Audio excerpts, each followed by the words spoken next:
આખા સૌરાષ્ટ્રમાં આપણે જોઈ લઈએ તો કાઠીને આપા કહેવાય અને કુંભારને ભગત કહેવાય.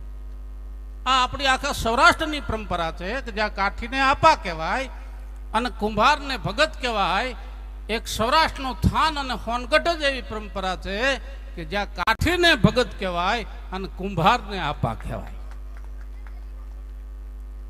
એ મેપા ભગત બધા સૌરાષ્ટ્રનો કુંભાર કેવો હોય કે આમ જામ બથ ભરી અને બથ ભરીને દાદરા બાપુ નામ જા હૈયા હૈયા ને છાતીએ મેળવી ત્યાં હૃદયમાંથી શબ્દ છૂટી ગયા હતા કે ભર બથે અને મેપો ભણે ખોળી વડ ખમીર તોળી પેઢીએ પીર તું જળુકુલ ભૂષણ દાદરા ભર બથે અને મેપો ભણે આ તો ખોળી વડ ખમીર. એમ બથ ભરીએ અને પોતાનો જે ભગતપણું હતું એને દઈ દીધું અને આપાપણું જે જીવનની તોફાની જીવન હતું એ પોતે ગ્રહણ કરી લે. એવો સૌરાષ્ટ્રનો કુંભાર હોય તો એવો